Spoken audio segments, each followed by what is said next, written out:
तो कॉपर की मेटलर्जी में सिलिका का हमें रोल बताना है क्या होता है।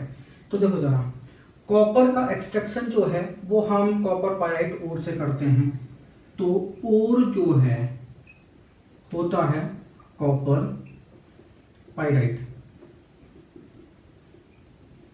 फॉर्मूला होता है CuFeS2।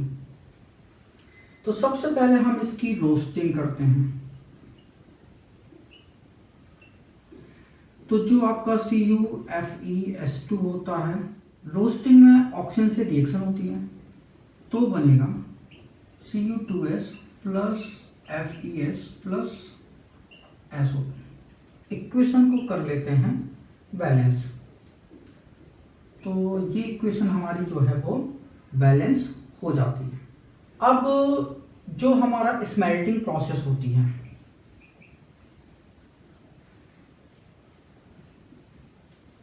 इस स्मेल्टिंग प्रोसेस में होता क्या है, तो देखो जरा, जो आपका Cu2S है वो थोड़ी सी ऑक्सीजन से Cu2O एंड SO2 बनाएगा। इक्वेशन को जो है वो हम बैलेंस करेंगे तो यहाँ 3/2 ऑक्सीजन करोगे। ये जो क्यूप्रस ऑक्साइड बना है वो Cu2S को सेल्फ रिड्यूस कर देगा, तो ये बनेगा कॉपर एंड SO2। इक्वेशन को हम करेंगे बैलेंस, तो यहाँ पे 2 करोगे तो ये 6 हो जाएगा, ठीक है।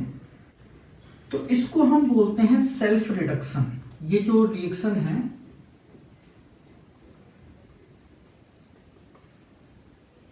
यही हमारा ऑटो रिडक्शन कहलाता है,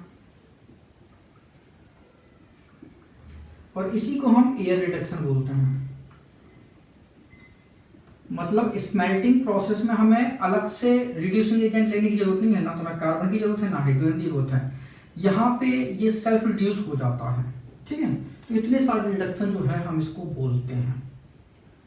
अब SiO2 का रोल जो है वो बताना, सिलिका का रोल जो है वो बताना है। तो सिलिका का रोल जो है वो होगा क्या, तो देखो जरा, जो आपका FeS है ये तो इम्प्योरिटीज है, बिल्कुल है। तो ये क्या होता है, ऑक्सीजन से ये भी थोड़ा सा कंबाइन होता है, तो ये FeO बनाएगा और SO2 बनाएगा। 3/2 कर दोगे, इक्वेशन होगी बैलेंस।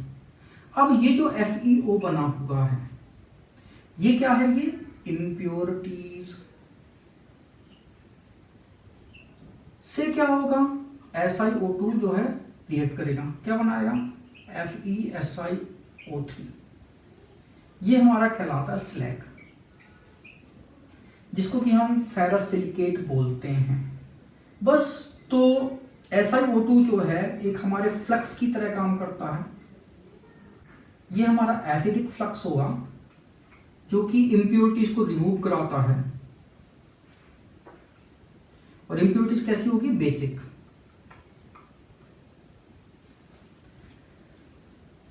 तो कॉपर के एक्सट्रैक्शन में जो सिलिका का रोल है वो क्या करना है, इम्प्योरिटीज को रिमूव कराना है।